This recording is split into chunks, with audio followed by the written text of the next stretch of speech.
The moment the plane tires touched the runway, my phone buzzed with a message so familiar in tone it barely needed a name attached. "You are not welcome in our 5-star hotel." That was it. No greeting, no explanation. Just banishment typed out like a commandment from someone who believed they still had authority over me. My father had sent that text exactly 3 minutes after my flight landed in Charleston. I stared at the words glowing on my screen, the blue light reflecting in my sunglasses, and I felt something I hadn't felt in years when dealing with the Harrington family amusement. He thought he was warning a disgraced daughter away from their luxury weekend retreat. He thought he could shame me into disappearing again the way he always had. He had no idea he was texting the woman who controlled the deed to the very building he claimed I wasn't welcome in. My smile spread slowly quiet and razor-sharp. I picked up my phone, dialed a private number, and when the security chief answered, I said calmly, "Revoke the Harrington family's VIP access, effective immediately. Their keycards would stop working at midnight. My name is Elena Brooks, and my family has no idea who I became after they threw me away." The automatic doors of the Sapphire Crown Hotel slid open, with a soft rush of chilled air, scented with eucalyptus and white tea. My heels clicked against the marble, echoing beneath chandeliers, shaped like cascading waterfalls. Everywhere I looked, guests were floating around in tailored suits and glittering evening gowns, carrying champagne flutes and entitlement in equal measure. I gripped the handle of my suitcase, adjusting the beige trench coat I had chosen, deliberately understated in color, but unmistakably expensive in its stitching. I wasn't dressed like the CEO of Crestline Holdings, the private equity firm quietly acquiring coastal luxury properties across the country.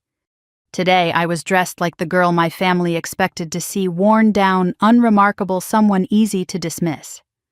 The Harringtons only ever recognized loud wealth logos plastered across handbags, shoes that screamed their price tags, jewelry that sparkled too aggressively to be real. They never understood that real money whispers. The moment I stepped deeper into the lobby, a massive banner came into view, draped above the central fountain. "Congratulations on 30 years, Richard and Patrice Harrington." Of course, it wasn't enough for them to host an anniversary celebration. They needed the world to stop and applaud. My phone buzzed again. Another message from my father. "Don't make a scene, Elena. Your sister is here with her husband's family. If you walk into this lobby, I'll have you removed for trespassing." I exhaled slowly, scanning the crowd until I found them. There was my mother, Patrice, dripping in gold sequins that glinted harshly under the chandelier lights. Her jewelry, fake, I knew, was layered so thickly it weighed down her neck. She was laughing too loudly, hands fluttering like she was on a stage. My father, Richard, stood beside her wearing a tuxedo, a size too small, the buttons straining across his midsection. He held a glass of bourbon like it was an extension of his authority. And then there was my sister, Sienna, the chosen one, the golden child. She was dressed in a pale rose gown, her hair falling in perfect waves, as she leaned into her husband Hudson, a man whose arrogance preceded him through every room he entered. Their smiles were polished, their laughter rehearsed. I took a breath and headed toward the front desk. I didn't make it far. The moment my mother spotted me, her expression collapsed, shock, then panic, then sheer fury tightening her features. She excused herself from the group with a smile that didn't reach her eyes and marched toward me, her heels stabbing into the marble like threats. She blocked my path before I could reach the reception desk. "What do you think you're doing here?" she hissed. "Did you not get your father's message?" "Hello, Mother," I replied, keeping my voice calm. "Nice to see you. Don't you dare use that tone with me." She darted a look around, desperate to see if anyone was watching. "You look like a stray dog. Look at you, no husband, no career anyone can name, dragging that old suitcase around like a vagabond." I let her talk. She'd always mistaken cruelty for control. "We are hosting Hudson's parents tonight," she continued. "People with actual class. I will not have you ruin this evening." I studied her face, the same face that had turned cold the day I left home at 19. When I refused to marry the older businessman my father owed money to, they had locked me out. Not metaphorically, literally. My clothes were thrown on the lawn, my keycard disabled, my phone cut off. They said I was ungrateful, a burden, a failure. "I'm just here to check in," I said calmly. Her laugh exploded sharp and barking. "Check in. A standard room here costs more than you make in a month freelancing or whatever it is you pretend to do. You have no business being in a 5-star hotel." She snapped her fingers at a security guard walking by. "You there? Remove this woman from the premises. She's disturbing the guests." The guard, Andre, was someone I personally hired after the acquisition 3 months ago. He recognized me instantly. His posture stiffened, uncertainty flickering in his eyes. "Ma'am," he said carefully, "is there an issue?" "The issue," my mother snapped, "is that she's trespassing. Do your job." Before Andre could respond, a smug voice cut through the lobby. "Well, well, if it isn't the runaway sister." Hudson approached, his glass of scotch sloshing in his hand, his eyes scanning me with theatrical disappointment. Behind him, Sienna lifted her phone, already recording. Of course. Sienna smiled sweetly at the camera. "This is Elena," she narrated to her online followers. "The one who abandoned the family, the one who always causes drama." Hudson reached into his pocket and pulled out a money clip. He peeled off $500 bills and dropped them deliberately onto the marble at my feet. The bills floated down like insults dressed as generosity. "There," he said, "go find a motel that fits your budget, somewhere with peeling wallpaper and hourly rates." Sienna giggled behind her phone. "Pick it up, Elena. It's more than you're worth." My mother crossed her arms. "You heard him. Take it and get out." I looked down at the money. 10 years ago I might have taken it. Today I stepped over it, my heel pressing Ben Franklin's face into the floor. "I'm not going anywhere." My mother's face flushed purple. "Andre, remove her now." Andre stepped forward, torn between orders and common sense. I didn't move, because I didn't need to. From the corner of my eye, I saw him, the general manager, Mr. Archer, moving quickly from the executive office hallway.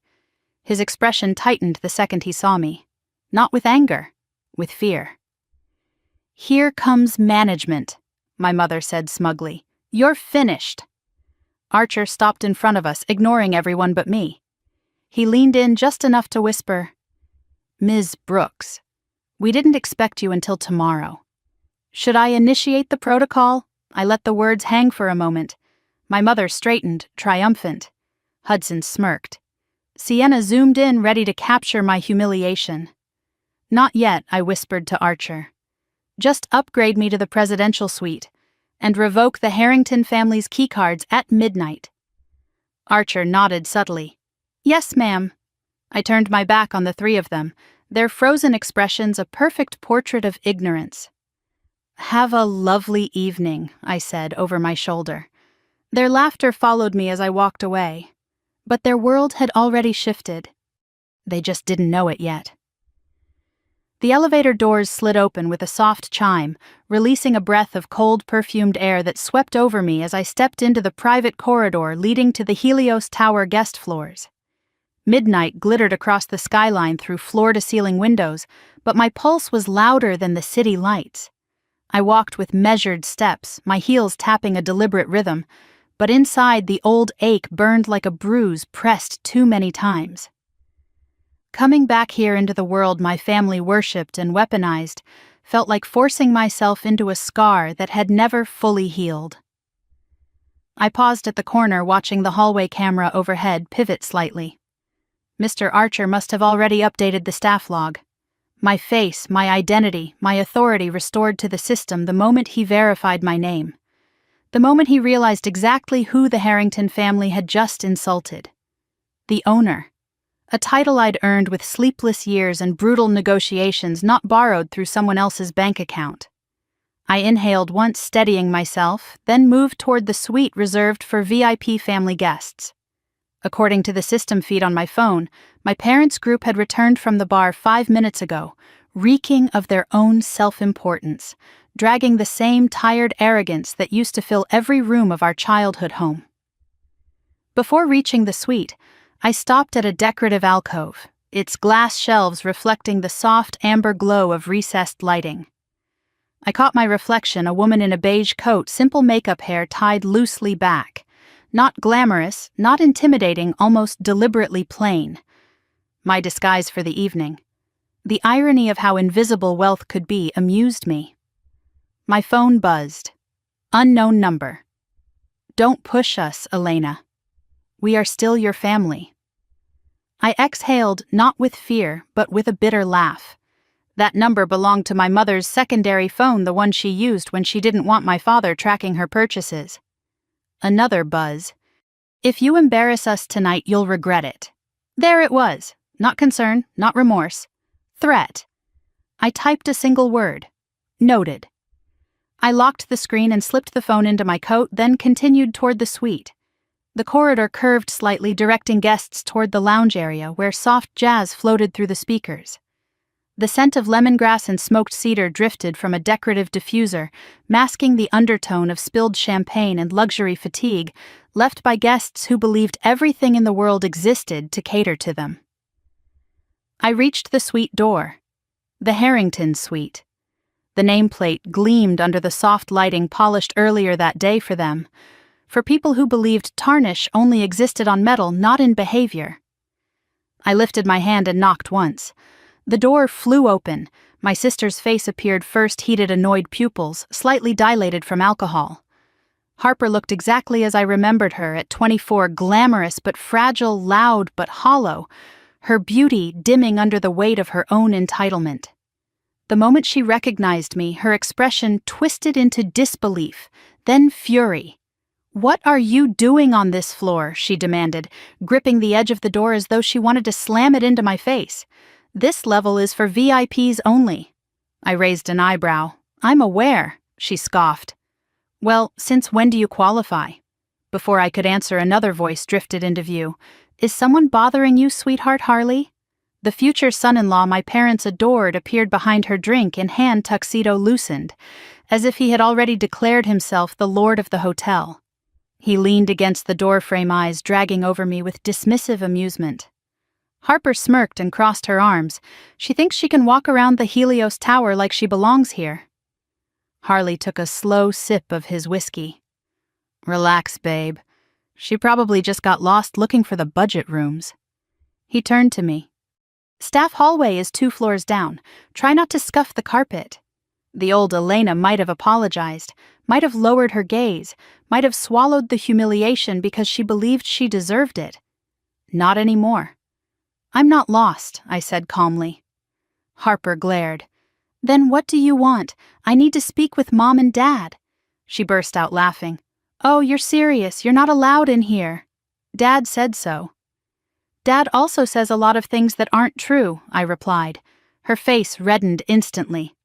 "Get out before I call security." "You should," I said softly. "They're expecting my call anyway." Confusion flickered across her expression, but before she could ask, a familiar voice boomed from inside the suite. "Who is at the door, Harper? What is taking so long?" My father stepped into view, adjusting his cufflinks, wearing a navy suit that tried too hard to shape him into the man he wished he still was. He looked at me and froze. His jaw tightened. The contempt in his eyes sharpened like a knife. "Elena," he said slowly, "I told you to stay in the lobby." "No," I corrected. "You texted me that I wasn't welcome in your 5-star hotel." My mother appeared beside him, wrapped in a sequined gown that sparkled under the chandelier light. She clutched a champagne flute in one hand and disappointment in the other. "What part of stay away did you not understand?" she hissed. "You look like a stray who stumbled into the wrong zip code." Harley snickered. Harper smirked. My mother lifted her chin with a kind of superiority only bankruptcy could cure. "Leave my father ordered, before we decide to make it public." The threat hung between us like cheap perfume, overpowering but hollow. I took a step forward. "You don't have the authority to remove me." His eyes flared. "This is my hotel for the weekend, Elena. My celebration. You always ruin things. Always. Even now." "This isn't your hotel," I said quietly. "And it hasn't been for a long time." He barked a laugh. What are you talking about?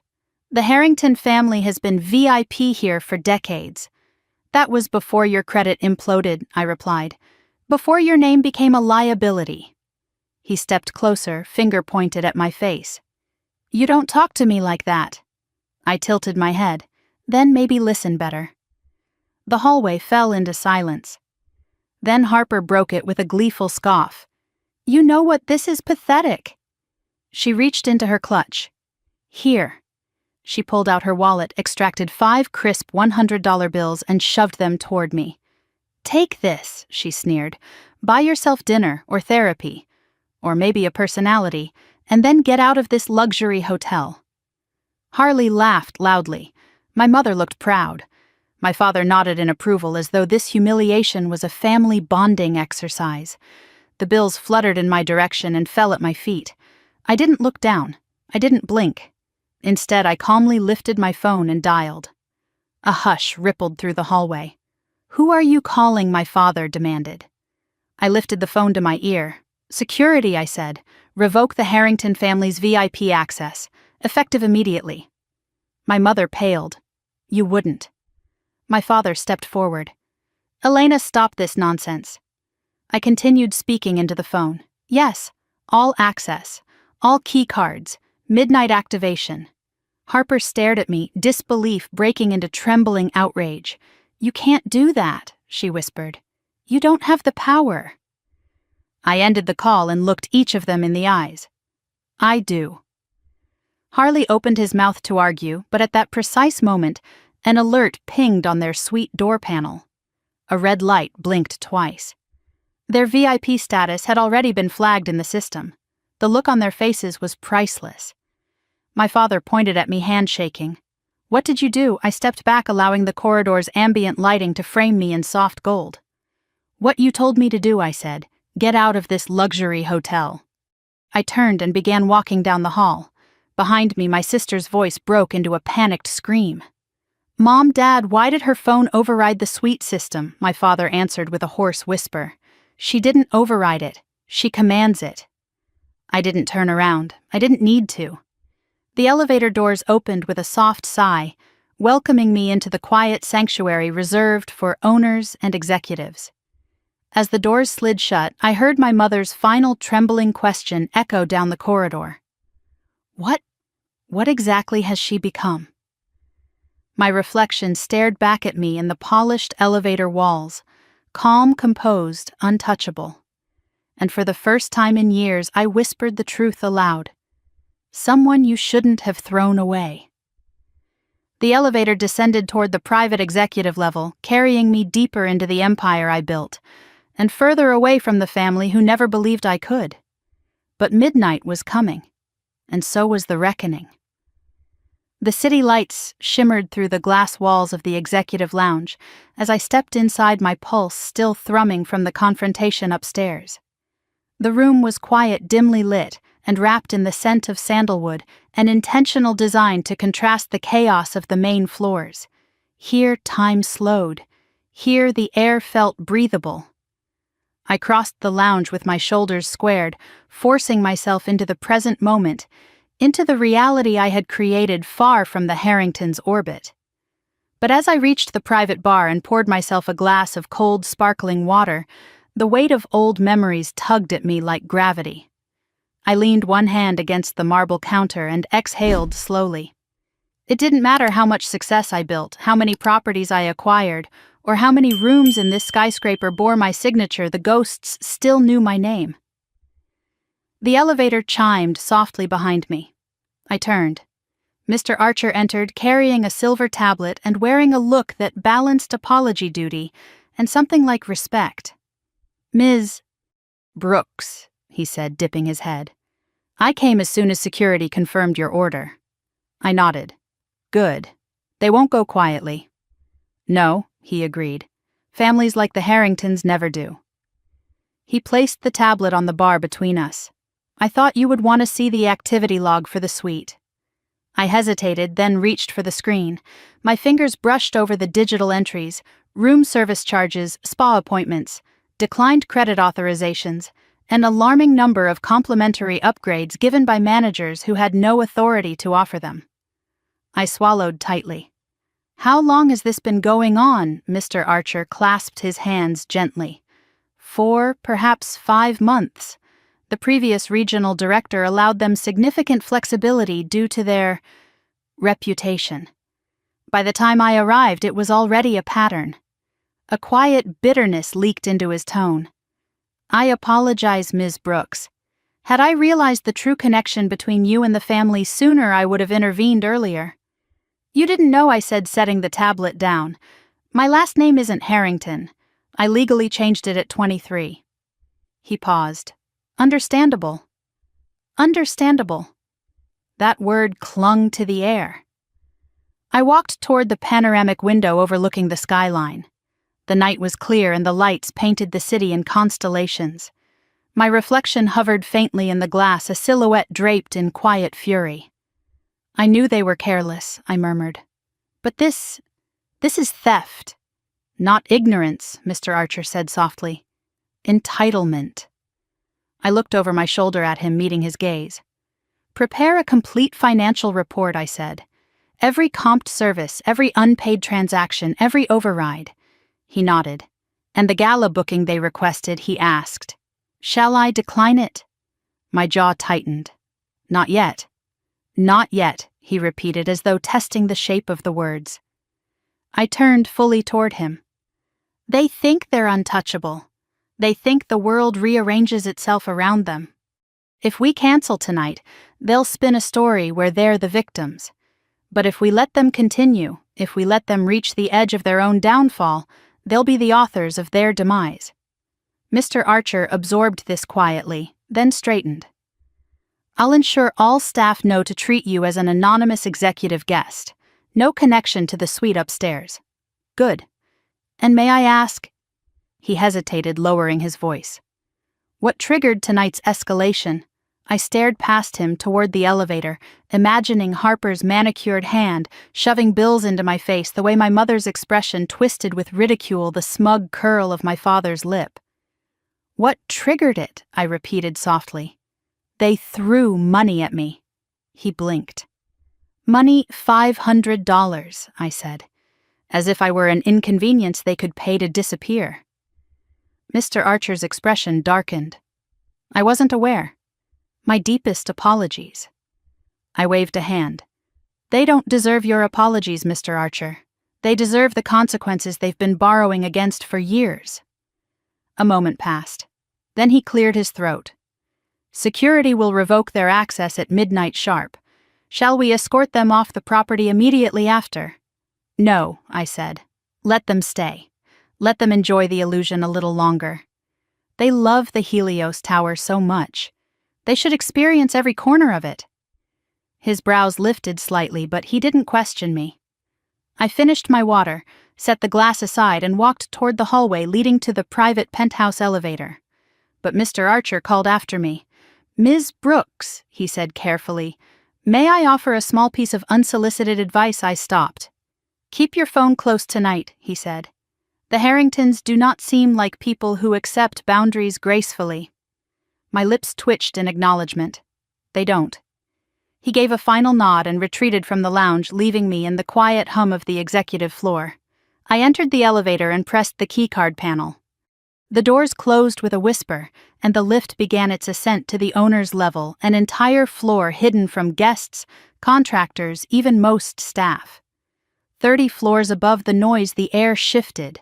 Calmer, thinner, uncluttered by the world below. When the elevator doors opened, I stepped into the private foyer, an elegant expanse of marble soft lighting and curated art pieces that belonged to no one but me. For a moment I simply stood there staring at the quiet luxury I had spent years building stone by stone, contract by contract, a far cry from the home I grew up in. I walked through the foyer and into the penthouse suite, the door sliding shut behind me with a hushed seal. The air smelled of lavender and cool linen. White curtains billowed slightly from the soft hidden vents. The city stretched beneath me like a map of possibilities. But even with all this space, all this comfort, I felt the ghost of a smaller room, The one where I'd spent my teenage nights listening to my mother criticize my existence through the walls. I moved toward the living room, where a sleek tablet rested on the coffee table.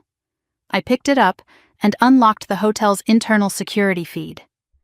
Camera views filled the screen, one for each major area of the hotel: lobby, lounges, restaurants, elevators, and the Harrington suite. I tapped it.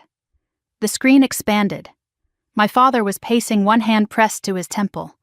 My mother was sitting on the bed, clutching her phone, undoubtedly sending texts to relatives about how I had betrayed the family. Harper was pointing aggressively at the door panel, showing Harley how the red alert meant something was wrong. They looked frantic, chaotic, exactly as they had always made me feel. I sank onto the couch, the leather cool against my skin, and watched them argue. For the first time, I didn't feel pulled into their storm. I was the storm. A knock sounded. I set the tablet aside and walked to the door. When I opened it, a server stood there with a small tray. "Your evening tea, Ms. Brooks." "Thank you." He bowed and retreated. I carried the tray inside, letting the soothing aroma of chamomile fill the room. But just as I took the first sip, my tablet buzzed. Security alert. Unauthorized attempt to access owner floor. Elevator call from VIP suite. I let out a slow breath. Of course they would try. Of course they would push. Of course they believed they could talk or threaten their way into a space they didn't belong. I set the teacup down and walked to the window again, watching the city pulse beneath me. They were climbing toward their downfall step by step, unaware that the elevator they were calling would never arrive. Not for them, not tonight, not ever again. Another notification blinked on the tablet. 12:00 a.m. Keycard access revoked. A small smile found my lips, soft but sharp. Midnight. The beginning of the end. I sat back on the couch, crossing my legs, and pressed play on the security feed as the Harrington family discovered that the world they thought they controlled had quietly, permanently slipped out of their hands. The grandfather clock in the Helios Tower lobby struck midnight with a deep, resonant chime that vibrated through the marble floors, echoing up into the vaulted ceilings. It was a sound that usually signaled elegance and luxury. Tonight it signaled something else entirely. The end of the Harringtons' reign. I watched the security feed from the owner's penthouse legs folded beneath me on the velvet chaise, a cup of cooling chamomile tea forgotten on the side table. My eyes were fixed on the screen as the family I once shared a last name with stumbled into the lobby, unaware that the world as they knew it had just collapsed under their feet. The camera angle caught everything. Harper's two high heels clicking drunkenly against the marble. Harley's arm wrapped lazily around her waist, my mother fanning herself aggressively with a folded event program, and my father muttering to himself like the walls were closing in. They looked exhausted, entitled, and oblivious, exactly how I remembered them. I tapped the screen, zooming in as they approached the private elevator bank reserved for VIP suites. My heart beat in a cold, steady rhythm. Harper shoved her keycard at the reader, chin lifted with the arrogance she'd worn since childhood. Nothing happened. The light blinked red. "Ugh, what is wrong with this stupid thing?" she snapped. Harley rolled his eyes and took her card. "Move. You never swipe it right." He tried. Red light. He swiped again, harder. Red light, sharp and unforgiving. My father stepped forward, waving them aside. "Give me that," he barked. "The system's been glitching all week. Probably the incompetent staff." He pressed his gold card against the reader. Red light. Beep. "No," he muttered. No, this is ridiculous." He swiped again, then again, his motions becoming frantic. His face reddened, sweat glistening at his temples. My mother tried hers, next jaw-clenched, lips thin. Red light. "That's impossible," she hissed. "This hotel knows who we are." Harper exploded first. "What the hell is going on? Why is nothing working?" Her voice echoed sharply through the empty lobby, bouncing off marble and gilded panels. Harley let out a sigh so dramatic it belonged on a stage. "This is ridiculous. Are we seriously locked out?" They all turned in unison toward the night manager's desk like a pack of irritated wolves. The night manager, a young woman named Jasmine, didn't flinch as my father stormed toward her. "Excuse me," he snapped, slamming his hand down on the polished counter. "Our key cards aren't working. Fix them immediately." Jasmine typed calmly, her face a mask of professional serenity. "I'm sorry, Mr. Harrington," she said. "According to the system, your VIP access was revoked at midnight." My father blinked, stunned. "Revoked? What do you mean revoked? By whom? By the owner, sir?" The silence that followed was electric. I leaned closer to the screen, unable to stop the small, sharp smile tugging at my lips. My mother gasped, one manicured hand flying to her chest. "The owner? Why on earth would the owner revoke our access?" Jasmine kept her voice even. "I can't speak to that, ma'am, but your suite privileges are no longer active."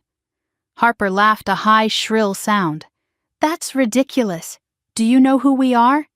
"We've been coming to this hotel since before you were born." Jasmine only repeated, "Your access has been revoked." My father pinched the bridge of his nose. "Fine, then, run the card again. You probably made a mistake." "We've already run it 3 times, Jasmine said. "It was declined each time." The camera caught the exact moment Harley stiffened, his eyes narrowing like a predator scenting weakness. "What do you mean, declined?" he demanded. "What exactly is the outstanding balance?" Jasmine checked the screen. $250,000. Harper let out a strangled sound. My father looked like someone had sucker punched him. My mother whispered, "No, that can't be right. There must be a technical error." Jasmine shook her head. "The charges span the last 6 months. They were previously covered by complimentary credits, but those have been revoked as well." "Revoked," Harper repeated, her voice cracking. "Why is everything revoked?" Harley stepped closer to my father, his eyes sharp with contempt. "You told me this suite was comped. You said the hotel was covering everything for the anniversary." It was my father shot back. "It's all part of our legacy partnership." "There is no legacy partnership on record," Jasmine corrected softly. "It expired 5 years ago." Harley's lip curled. "So you lied to me." My father's face twisted. "It's a misunderstanding." "Oh, it's definitely a misunderstanding," Harley muttered. "The misunderstanding is that I married into a family that can't even pay their own hotel bill." My mother's jaw dropped. "How dare you speak to us like that?" "You ungrateful," Harley cut her off. "I'm grateful for many things, Sylvia, but footing a $250,000 hotel bill is not one of them." He pulled out his titanium card and slapped it onto the counter. "Here," he barked. "Just charge everything to this." Jasmine accepted it carefully and ran it through the system. Approved. Harley grabbed the new keycards Jasmine handed him and tossed 2 at my father's feet. "There, I paid your tab. Don't make a habit of it." My father bent to pick up the cards, humiliation etched across his face. My mother's fury turned into trembling outrage. Harper looked like she'd been slapped. And Harley? He strutted toward the elevator, victorious. Except the elevator didn't move. I tapped the intercom button on my control tablet. A direct audio feed connected to the elevator camera, allowing one-way communication. "Enjoy the room," I said quietly into the microphone. "While you can." Harper jolted upright. "Who said that?" My father stared directly into the elevator camera. "Elena," I didn't respond. I simply turned off the feed. Back in the penthouse, I set the tablet aside, my breath steady despite the adrenaline rushing through me. It was almost frightening how calm I felt watching their world collapse. Almost. I stood stretching the stiffness from my shoulders when another alert popped on the tablet. Unauthorized request, ballroom booking approval, Harrington family. The request file loaded automatically. Proposed event. The Harrington Future Fund Investment Gala. My stomach tightened. My father was trying to host another opportunity event. But the financial documents attached told the real story, falsified projections. Non-existent properties listed as secured assets. Misleading investor guarantees. 0 legal registrations. It wasn't just sloppy. It was criminal. Exactly like the schemes he'd tried to involve me in before I left. I scrolled deeper into the file and saw the guest list. VIP investors, wealthy business owners, international visitors, people who trusted the Harrington name, people they planned to deceive. A fire sparked in my chest. They weren't just stealing from the hotel, they were planning to use my ballroom to commit fraud. I closed the file and stood in the center of the suite, breathing slow and deep. A familiar voice whispered through the back of my mind, "Don't make trouble, Elena. You're lucky we let you stay. Smile and look pretty while the adults handle real business." But I wasn't that girl anymore. I was the adult, the owner, the one with the power to end this before it destroyed more lives. My phone buzzed with a new notification. Suite access attempt. Blocked location owner level elevator. I walked toward the elevator, not with fear but with a cold, steady purpose. They wanted to climb. They wanted to push. They wanted access to a world they didn't earn and didn't deserve. Let them try harder. Let them pound on the doors. Let them scream my name. Because midnight had come and gone, and I was finally done being their silent daughter. I pressed the elevator button, stepping inside as the doors split open. They slid shut behind me with a decisive finality. Tonight, I wasn't running from my family. Tonight I was running straight toward the truth, toward justice, toward the reckoning that had been delayed far too long. The next morning, the sun rose over the city in a pale sheet of gold, turning the skyline into a field of glass and fire. I stood at the window of the penthouse, watching the light spill across the towers below, letting the quiet wash over me. It was the kind of morning that should have felt calm, but calm was a foreign luxury to someone who grew up under the Harrington name. My tea sat untouched on the table. My mind was already 5 steps ahead, already anticipating the storm brewing below. Eventually, the hotel's daily rhythm began its slow hum, housekeepers pushing linen carts, chefs prepping breakfast service attendants, straightening suits and ties as they began their shifts.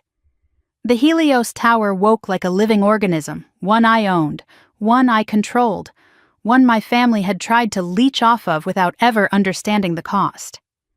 I turned away from the window and tapped the security tablet resting on the sofa. The feed for the VIP dining room opened instantly. Staff were setting fresh arrangements of orchids on each table, draping pristine white cloths, polishing silver. Guests were beginning to trickle in. And then, like a storm cloud blotting out the sun, the Harrington family arrived. My father wore an expression carved from stone, the kind he used when he wanted the world to believe he was in control.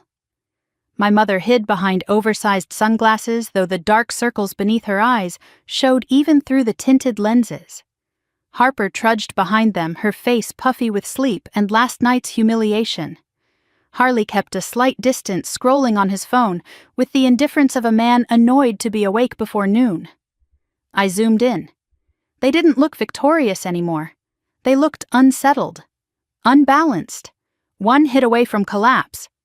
Perfect. I left the penthouse and took the service elevator down to the lounge hallway, slipping quietly into the VIP dining room through the side entrance, unseen by the family, unnoticed by the guests. I blended into the room with the ease of someone who had learned long ago how to make herself invisible when it mattered. I moved toward the buffet, reaching for a small plate of fruit standing only a few feet from the table where my parents had just seated themselves. My mother noticed first. Her head snapped up, sunglasses sliding down her nose.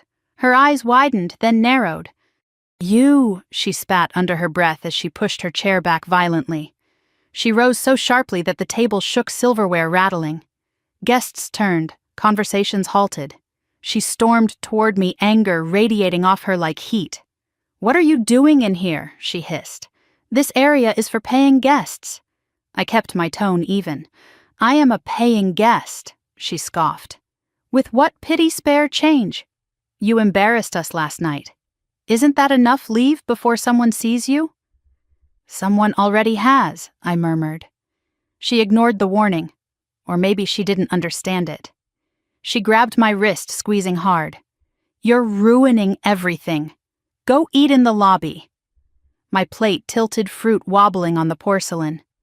I didn't pull away. I didn't raise my voice. I didn't need to. But then she did something that made the entire room freeze. She slapped the plate out of my hand. The ceramic shattered on the marble floor with a sharp, ringing crack, scattering blueberries like spilled ink. A few drops splashed onto my shoes and hem of my trousers. Gasps echoed across the dining room. My mother straightened her spine chin high. "Clean that up," she said coldly. "Better yet, leave before I call security myself." I bent slowly, retrieving a piece of the broken plate, not because I felt small, but because I wanted to remember this moment exactly as it happened. I rose, meeting her eyes. "You seem stressed," I said. She blinked. "What is it, because your credit cards were declined last night?" The words landed like a dropped match in a room full of gasoline. A few guests choked on their coffee. My father stiffened so violently his chair scraped backward. "What did you just say?" my mother whispered. I spoke louder. "Your cards were declined. All of them, even Dad's. You couldn't pay for your suite. If Harley hadn't stepped in, you'd be sleeping in the lobby." Her face bleached white. "You don't know what you're talking about," she stammered. "Our finances are none of your concern. Apparently they're the hotel's concern," I replied, voice cool as marble. "Since you owe them more than $250,000. "Stop," my father growled, rising halfway from his seat. "You don't speak to your mother like—" But he didn't finish, because Harley had finally looked up. He wasn't laughing anymore. His gaze drifted to my wrist and froze. The watch, vintage, rare, a collector's masterpiece known only to those with real wealth. His eyes widened. Shock, recognition, fear. He stood slowly each second, revealing a deeper understanding. "Who are you?" he mouthed silently. I didn't answer. Instead, I set the piece of broken ceramic on their table and turned to leave. The silence that followed me was suffocating. I had nearly reached the exit when a shrill scream bounced through the dining room. "Excuse me?" A guest's voice, not directed at me but toward a far corner of the room. I turned.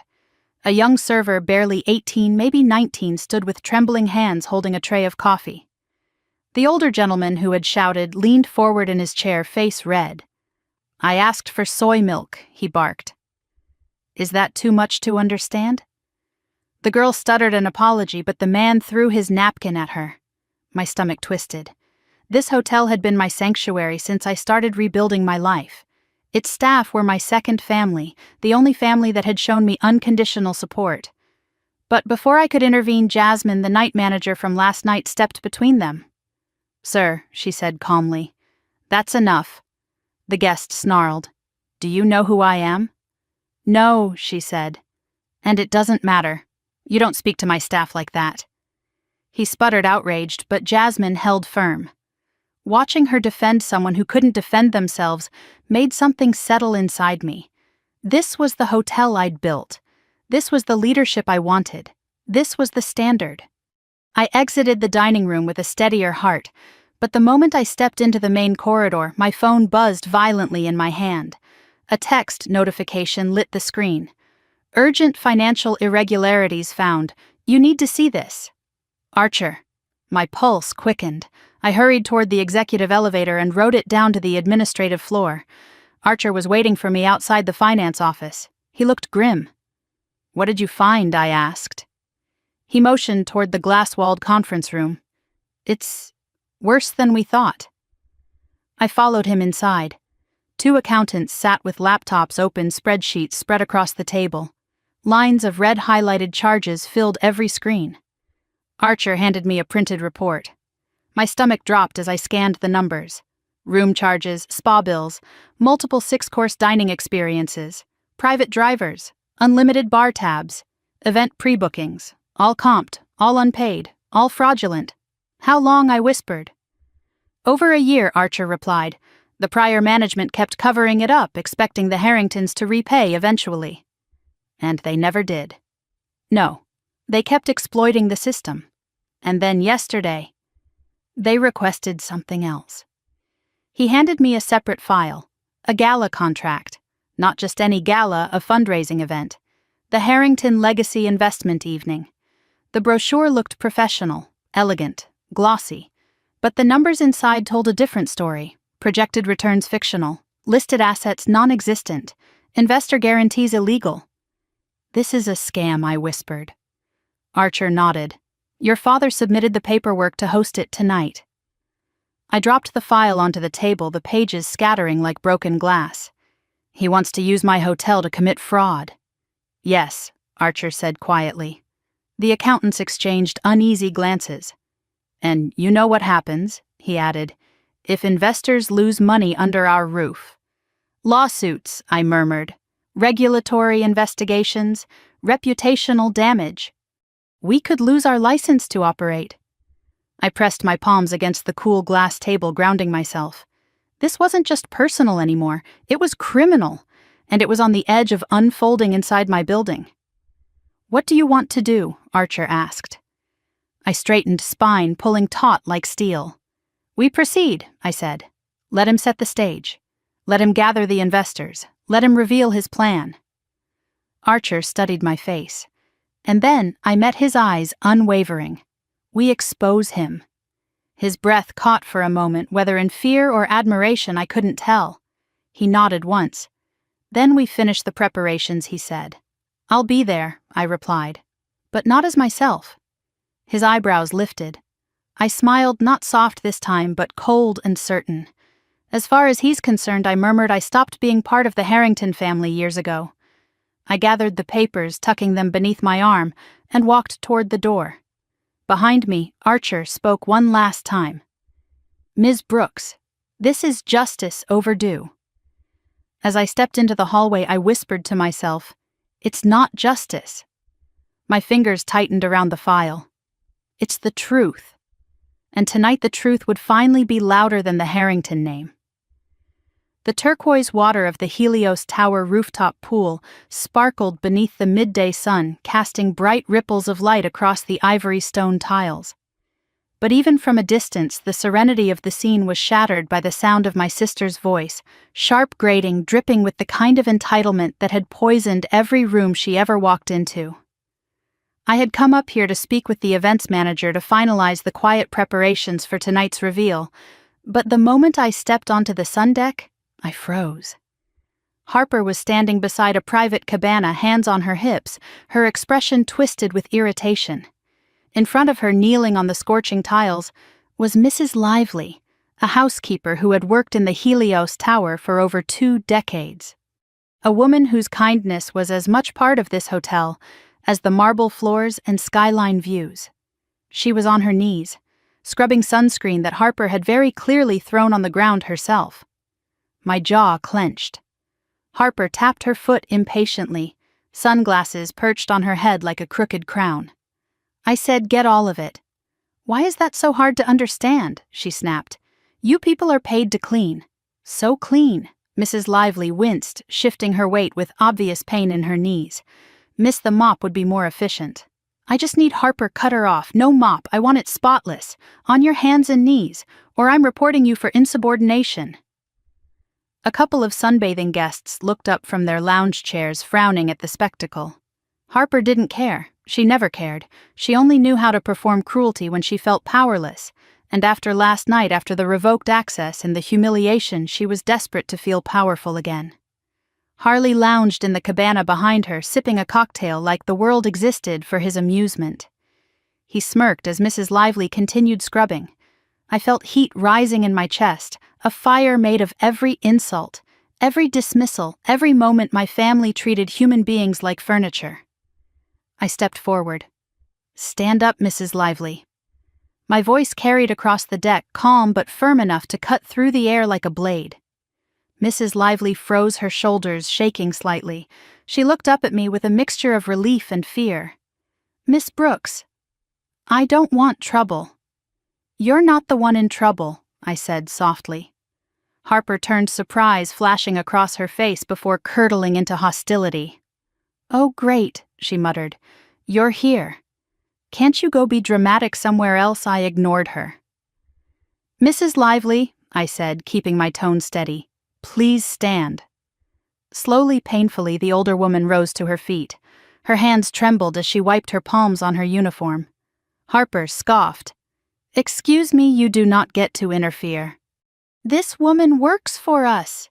No, I replied. She works for the Helios Tower. She works for me. Harper blinked, confused. You don't be ridiculous. Her laughter was brittle hollow. You're just here to beg attention, she sneered, always so desperate to feel important. I stepped closer, placing myself directly between her and Mrs. Lively. You dropped that sunscreen bottle on purpose, Harper. So what, she snapped. People like her clean up after people like us. That's how it works. She should be grateful for the job. A sharp, icy calm settled over me. This woman has given 20 years of loyalty to this hotel, I said quietly. She has earned more respect than you will ever be capable of showing. Harper rolled her eyes. Save your speeches. You can't make me apologize. I can, I replied, and I will. I turned to Mrs. Lively. You're relieved for the day, with pay. Please report to the executive office tomorrow morning.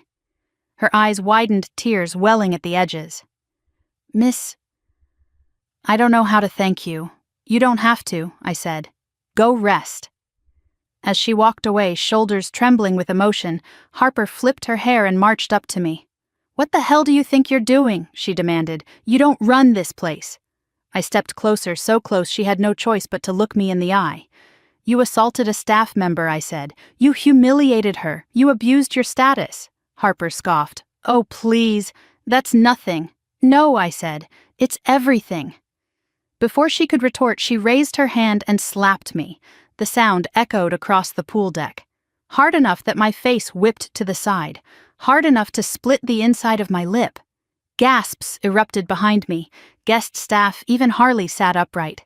Harper leaned in, her voice trembling with rage. Don't you ever try to embarrass me again? You are nothing. You always have been nothing. I lifted my hand slowly, touching the warm sting on my cheek. I didn't step back. I didn't cry. Instead, I straightened and looked directly into her eyes. You'll pay for that, I whispered. Something flickered in her expression. Uncertainty. Fear. She stepped back. What are you? I pulled out my phone, typed a single message to Archer and legal. Initiate staff protection protocol, file charges assault harassment, serve papers before dinner, add $50,000 damage penalty to their account. Harper's mouth fell open as the reality settled over her like a shadow. You wouldn't, she whispered. I lowered my phone. I already did. She screamed a shrill, wild sound and stormed off the deck, pushing past chairs, knocking over a small table, nearly tripping over her own rage. Harley rose halfway from his seat, watching her go, then slowly turned to look at me. He didn't speak, but his eyes said everything. Fear, recognition, understanding. The balance of power had shifted, and he knew it. I wiped a small smear of blood from my lip and took a steady breath. A pool attendant approached nervously. Miss Brooks. Should we alert more security? No, I said. Just continue as usual, because the more normal everything looked, the harder it would be for the Harringtons to realize how many traps they were walking into. I headed toward the service corridor, away from the stunned onlookers, and slipped into the quiet, shadowed hallway that led toward the archive rooms. Halfway down, I felt a hand clamp around my shoulder.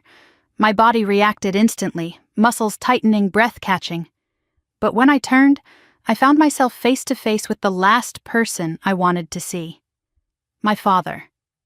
He looked terrible, wrinkled suit, dark circles under his eyes, desperation bleeding through every line of his face. The arrogance was gone, replaced by something rotten and animalistic. I've been looking everywhere for you, he hissed. We need to talk. I shrugged off his hand. We don't need to talk. Yes, we do, he snapped. You're going to give me $50,000. A humorless laugh escaped me. No, I'm not. His jaw twitched. Don't play stupid, Elena. I know you have money tucked away. You always hoarded everything, your scholarships, your savings, your inheritance. My inheritance, I cut in sharply. The inheritance you sold for a vacation, he glared. I need the money. The hotel is demanding a deposit for tonight's gala. If I don't pay, everything collapses. Then let it collapse, I said. His face turned purple. "You ungrateful brat! I raised you. You exploited me." He reeled back like the truth had struck him harder than Harper ever could. "You want me to fund a fraudulent gala," I said. "You want me to bankroll your crimes." "It's business," he spat. "It's illegal." His expression twisted. "Give me the money or what I challenged." He lifted his hand. A fist, drawing back. For a split second the hallway blurred. I wasn't standing in the Helios Tower. I was 16 again, shrinking away from his rage. But before he could swing, a voice cut through the tension. "Marcus." Harley stepped into view from around the corner posture, rigid eyes burning with shock. "I wouldn't do that," he said quietly. My father froze. Harley looked at me not with contempt, not with arrogance, just realization. "You're not who they think you are," he said under his breath. "Are you?" The heat from my slapped cheek pulsed in rhythm with my heartbeat. I didn't answer. His next words were barely audible. "What exactly are you, Elena?" I stepped out of their reach, straightening my coat. "You'll find out," I said. Then I walked away, leaving the two men standing in the dim, narrow hallway, one seething, the other shaken. Upstairs, preparations for the Harrington Future Fund Gala had already begun. And tonight, the truth would walk into the ballroom with me.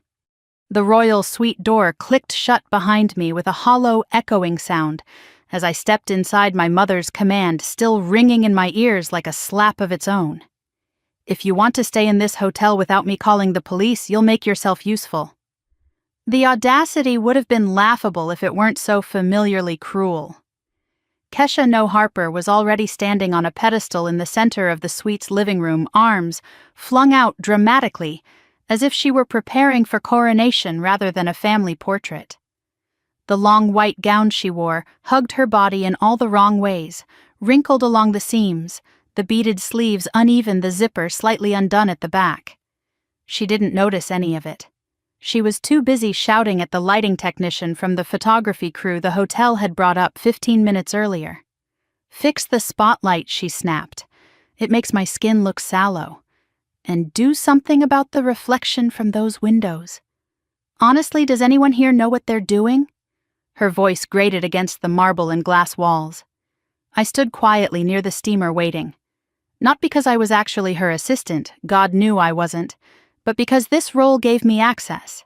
And I needed access to the people, the objects, the things she thought were her treasures, things she never realized could expose her. Finally, she said, catching sight of me. "You're here. Took you long enough." I didn't respond. I plugged in the steamer, watching the small red light blink to life. "Fix my train first," Harper commanded. "It's dragging. I swear these designers don't know how to dress real women with actual curves." She didn't have curves. She had money, borrowed money, and the belief it could replace self-awareness. I walked toward the gown, letting the steam drift over the fabric. Hot mist curled against the silk, releasing the wrinkles almost instantly. As I worked, I noticed something on the velvet armchair beside the pedestal, a bright orange Hermes Birkin bag Harper had flaunted at every chance. She claimed Brad Harley had bought it for her in Paris, but even from a distance I knew. It was fake. I drifted closer under the pretense of adjusting the train. My fingers brushed the leather. Too thin, too glossy. The stitching was uneven, the hardware too reflective. Then I saw it, a shipping receipt sticking out from the interior pocket. I angled my body just right and slid my phone from my coat. Shielding it with my hand, I snapped 3 photos: the bag, the stitching, the counterfeit receipt. It wasn't much, but it was leverage.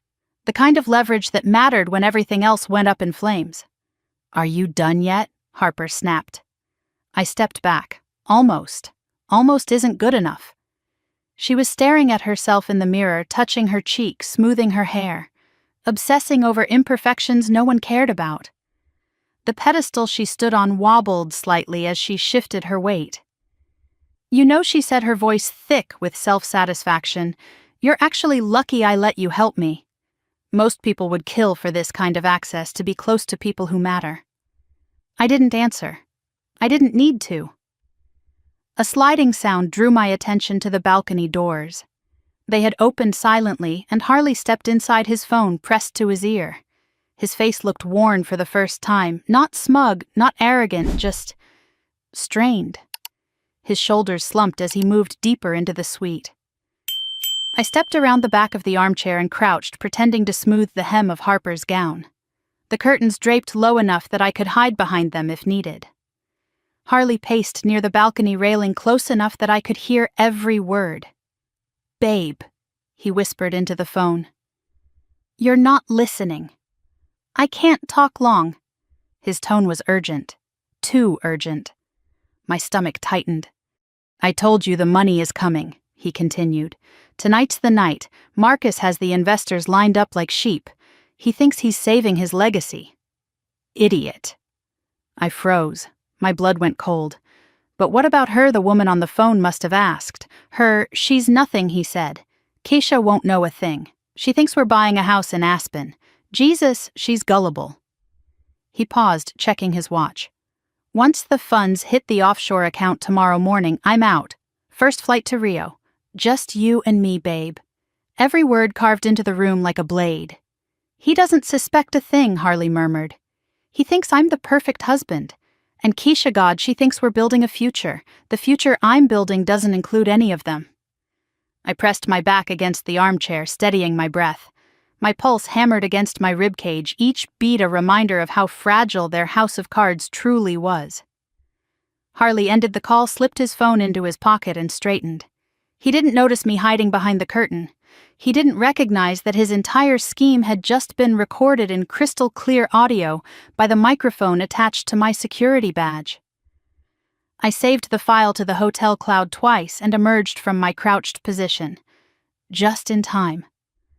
Water Harper screamed, stomping her foot. "Is anyone listening?" I said, "Water." I walked out calmly from the curtains. "Coming," I said, my voice smooth and steady, but inside something sharp and triumphant unfurled. Harley and my father were planning fraud on a catastrophic scale. Harley was cheating, stealing, planning to run, and Harper. She would be blindsided by the storm she helped create. But no one would see the lightning until it struck. I moved toward the dining table where a silver pitcher sat sweating on a tray. I poured water into a crystal glass, set it on a small golden tray, and turned only to freeze again. My dress. The dress I had laid out earlier for the gala. The dress I'd chosen, carefully simple but elegant, was shredded across the bed. Silk torn into wild ribbons, straps cut, bodice slashed. Harper stood in the doorway of the bedroom holding a pair of scissors. "Oh," she said airily, "did you leave that there?" It looked so cheap. "I thought you were planning to embarrass us again." My throat tightened. She tilted the scissors with a smirk. "Oops." I walked toward the bed slowly, picked up a strip of silk between my fingers. Let it fall. It was deliberate. It was calculated. It was meant to break something inside me. But the thing she wanted to break wasn't there anymore. She waited for the tears. She waited for the anger. She waited for the reaction she could weaponize. Instead, I smiled gently. "You're right," I said. "This dress wasn't good enough." She frowned. "Excuse me, it didn't fit the occasion." Then I walked past her and picked up the suite phone. Within seconds, the Helios Towers Couture Boutique answered. "This is Elena," I said. "I need the entire Fall Haute Couture collection brought to the presidential suite, within 10 minutes, and bring the vault diamonds." The woman on the other end gasped softly. "Right away, Ms. Brooks." I hung up and turned back to Harper. She looked confused, disoriented, as if she had swung a bat only to realize she had hit steel instead of glass. "Poor thing," she muttered. "You think you can pretend to be someone important?" "No," I said softly, stepping closer. "I don't have to pretend." There was no heat in my tone, just truth. She blinked, unsettled. Footsteps echoed down the hallway. 3 stylists rushed in, wheeling racks of shimmering gowns. Silk, velvet, hand-stitched crystals. A wardrobe worth more than the Harrington family's entire estate. The stylists bowed slightly. "Ms. Brooks, the lead said your selections are ready." I walked toward the mirror as they began to prepare the gown, silver sculpted radiant as though forged from moonlight and armor. Behind me, Harper stood speechless. For the first time in her life, she finally realized all this time she thought she'd been standing above me. But she was never even close. And tonight, when the ballroom lights rose, she'd see exactly how far she'd fall. The gown moved like liquid silver as I stepped into the grand foyer outside the Helios Tower ballroom, each crystal catching the light and scattering it across the marble like shattered stars. I could feel eyes turning toward me before I even began my descent. Soft gasps, murmured remarks, subtle shifts of posture as guests straightened, sensing something shifting in the room. The energy changed, subtle but unmistakable. For a moment I stood at the top of the sweeping staircase looking down at the crowd below. Investors, patrons, social climbers in glittering dresses and tailored suits, people who lived for spectacle, for privilege, for proximity to power. They didn't know yet that they were about to witness the implosion of the Harrington legacy. Tonight they were expecting an exclusive investment gala, a presentation by Marcus Harrington himself. They had no idea the real show had already begun. I placed a hand lightly on the railing, a gesture of composure, not need, and began my descent step by slow step. The whispers rippled up the staircase. Who is she? Is that one of the investors? That dress? She looks important. The word important followed me down like a shadow. Below, my family gathered near the entrance to the ballroom. My mother was adjusting her necklace, dazzling and overdone as always. My father was pacing, holding the leather presentation folder he believed contained the fraudulent blueprints and financial projections he planned to sell. Harper stood beside him, scowling, her earlier humiliation still fresh across her face. Harley looked bored, or pretending to be, but when his eyes drifted upward and found me on the stairs, his expression snapped into something sharper. Recognition, fear, understanding. My mother was the next to notice me. Her jaw dropped. Her eyes widened, then narrowed as if she were watching an imposter trespass into her spotlight. My father froze, mid-gesture, staring as if a ghost had materialized. And Harper, poor, furious, unraveling. Harper looked at me as though she couldn't comprehend how someone she thought so beneath her now towered effortlessly above her. The gown had been designed for moments like this. Silver chainmail and soft draping silk, each movement a whisper of wealth and war. Diamonds adorned my neck in cascading brilliance cold against my skin. Diamonds from the boutique vault, not borrowed, not rented, owned. When I reached the final step and stepped onto the marble floor, the crowd parted for me instinctively, the way water moves around something it cannot touch. I walked straight toward my family. Harper's lips curved into a sneer. "You think wearing a fancy dress makes you special?" I leaned in just close enough for only her to hear. "It makes me visible." She flinched, stepping back as if the words were a slap. My mother forced a brittle smile. "You must be confused about the dress code," she said tightly. "This is a business presentation, not whatever circus you're attempting." I kept my gaze steady. If it's a circus, then I'm overdressed. My father glared at me with the same rehearsed authority he'd used my entire life. "You do not belong here, Elena. You were not invited." "No," I said. "I wasn't." Before he could revel in what he thought was a victory, Mr. Henderson, one of the evening's top investors, approached with his wife. "Marcus," he said, clapping him on the shoulder, "is this the keynote speaker? She looks like the star of the night." My father's face paled. Harper's mouth fell open. Harley choked on his champagne. I smiled at Mr. Henderson. "Just a distant cousin," I said, letting the lie sit the way my father intended. "Here to observe." He laughed warmly. "Well, you'll surely elevate the photos tonight." He moved on, but the damage was done. My father's fingers tightened around his folder. "You need to leave," he hissed under his breath. "You're ruining everything." I reached out casually and touched the edge of the leather-bound presentation folder he held. Everything I asked softly. Or the scam you're about to commit. His face drained of color. Before he could pull the folder away, the headwaiter approached.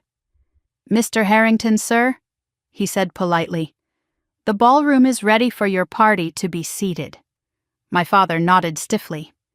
Guests streamed inside. Chandeliers glimmered overhead, sending prisms of light across the tables draped in white linen. Soft music played from a string quartet at the far end of the room. The atmosphere felt grand, elegant, full of expectation. I took my seat at the far end of the table, far from the podium, far from the head of the table, where my father would soon stand, but close enough to watch everything. The main course arrived. Guests talked among themselves, glasses of champagne catching the candlelight. Then, at the center of the table, Brad Harley lifted his champagne flute and tapped the glass with a spoon. The room quieted. He stood, posture tall, expression, polished voice smooth. "I propose a toast," he announced. My stomach tightened. "To the Harrington family," he continued, "and my parents beamed for their vision, their leadership, and their dedication to legacy." The guests applauded politely. But then Harley turned toward me, and to Elena he added, raising his glass higher. The applause faded. His smile sharpened. The Harringtons' greatest charity project. My mother laughed loudly, nodding in encouragement. My father smirked, proud. Harper's eyes gleamed with malice. I felt the room tighten, attention shifting, uncertainty stirring. Harley wasn't finished. To the girl who he said, pausing dramatically, "We once bailed out of county lockup for shoplifting cosmetics." A gasp rippled across the table. My chest tightened, but not from pain, from clarity. This wasn't humiliation. It was provocation. My mother touched her heart dramatically. "We tried so hard to help her," she sighed. "But you can only help someone so much." Mr. Henderson looked at me with disapproval. Harper smiled like she'd just won something. Harley lowered his glass and leaned back, satisfied. My father watched me like he was waiting for me to break. But the thing they were all waiting for, the collapse, the tears, the apology, didn't come. Instead, something inside me settled with terrifying stillness. I stood, slowly, deliberately. The silver gown whispered against the marble as I rose. I reached for my wine glass, not to drink it, but to raise it. And then, with one sharp movement, I slammed it against the table. The crystal shattered. Red wine splattered across the white linen like spilled blood. The entire ballroom froze. "Enough," I said, my voice slicing through the silence. My father's eyebrow twitched. My mother paled. Harley swallowed hard. Harper blinked in confusion. I scanned the table, then the room. "You have had every opportunity," I said, voice steady. "Every chance to stop, every chance to be better." My eyes locked onto my parents. "But you chose cruelty." Then to Harper. "You chose humiliation." Then to Harley. "You chose deception." And finally, I lifted the leather-bound folder from the side table beside me. My folder, the one I had switched with my father's. And tonight I said, holding it up, "You choose consequences." My father stood abruptly, face twisting. "Elena, sit down. Now." I ignored him and walked toward the stage as the lights above flickered. Right on cue. Mr. Archer had executed the signal. The chandeliers dimmed, spotlights narrowed, and the entire ballroom went still. I climbed the steps to the podium and faced an audience of 500. "Ladies and gentlemen," I said, "I'd like to present something before my father does." I clicked the remote. The screen behind me lit up, not with my father's fraudulent projections, but with the first page of the foreclosure documents for the Harrington estate. Gasps echoed around the room. My father lurched forward. "Turn that off," I pressed another button. Screenshots of unpaid debts appeared. Then falsified accounting records. Then wire transfer attempts. Then the audio file. Harley's voice filled the entire ballroom. "You have no idea what I'm dealing with. These people are idiots. Once the funds hit the offshore account tomorrow morning, I'm gone." Chaos erupted. Harper screamed. My mother collapsed backward into her chair. Harley surged forward, eyes wild, but security intercepted him before he reached the stage. I stood unmoving. untouchable, a silent storm in silver. Tonight I said the truth stands in your ballroom. And as the police began pouring into the room, as investors shouted, as everything my family had built crumbled, I finally felt something I had never felt among the Harringtons. Free. The ballroom erupted into chaos as soon as the recording ended, the sharp echo of Harley's confession still vibrating through the speakers, like a threat that refused to die. People were standing shouting over one another, chairs screeching backward across the marble, as investors demanded explanations, demanded refunds, demanded blood. My mother clutched the tablecloth with shaking hands, her face contorted in a mix of disbelief and horror. My father stood frozen in place, the presentation clicker hanging uselessly from his hand. Harper stared at her husband as though she didn't recognize him, tears streaking her makeup, her chest heaving with ragged, uneven breaths. And Harley looked like a man standing on the edge of a burning building, desperately scanning for an escape route that didn't exist. His chest rose and fell rapidly, sweat pooling along his hairline. When he saw security moving toward him, something in him snapped. He bolted. He shoved a chair out of his way and sprinted toward the side exit, pushing through startled guests. Security hesitated for half a second, just long enough for him to reach the door. But then Ray, the head of the security team, lunged forward with startling speed. "Stop!" Ray barked. But Harley didn't stop. I watched the scene unfold with eerie calm, as though time had slowed down, thick and heavy. The chandeliers flickered overhead, the crowd parted instinctively, and Harley hurled himself toward the door. Ray intercepted him with the precision of a trained professional, seizing him by the arm and twisting until Harley's knees hit the floor. Harley let out a howl, a sound that didn't fit the polished veneer he'd worn all night. Security swarmed him. Harper screamed, Brad, what are you doing? Stop fighting, just stop!" But he wasn't listening. The desperation had consumed him. He was no longer the smooth-talking golden boy of the Harrington family. He was an animal, cornered, frantic, exposed, caught in the trap he had set for others. "Let me go!" he shouted, voice cracking. "You don't understand, I didn't do anything. This is all her." He pointed at me, spit flying from his lips. "She's framing me." The room gasped. People turned, eyes sharpened. I remained still. "You want to deny the recording?" I said quietly from the stage. He thrashed again, but Ray tightened his grip, forcing him still. "It was edited," Harley shouted. "She hacked the hotel system. She's obsessed with ruining us." His voice was shrill now, wild. He sounded like a man who had already lost everything but refused to accept the fall. I stepped down from the stage slowly, each movement controlled, deliberate. "Ray," I said softly. "Turn him around." Ray obeyed. Harley's eyes met mine, wide, frantic, full of childish rage. "You are losing your mind," he spat. "You'll go to prison for this. My lawyer." "Your lawyer," I cut in gently, "is currently being indicted for laundering funds for you through a shell company in the Caymans. The district attorney's office has been very busy today." His face blanched. I'd been waiting for that reaction. "Impossible," he whispered. You wouldn't." "You recorded your meetings on your cloud backup," I said simply. "Our cybersecurity team forwarded them." His mouth hung open, trembling. I let him sit with the truth, let him drown in it. Then I turned toward my family. My mother was still clutching the tablecloth, but when I approached, she looked away quickly as if my very presence burned her. My father's fists were clenched at his sides, the veins on his neck bulging, a silent volcano ready to erupt. Harper looked broken. Her mascara-streaked cheeks, her trembling lips, her glassy eyes. They were proof that the world she'd constructed for herself had collapsed in less than 10 minutes. She stared at Harley as though trying to reconcile the man she thought she married with the criminal currently being restrained on the ballroom floor. But there was no reconciling. Only truth. Only rubble. "Sit down," I told her gently. She swallowed hard. "Why? Why did you do this?" she whispered. "Why tonight? Why like this?" "Because the truth deserves witnesses," I said. She flinched.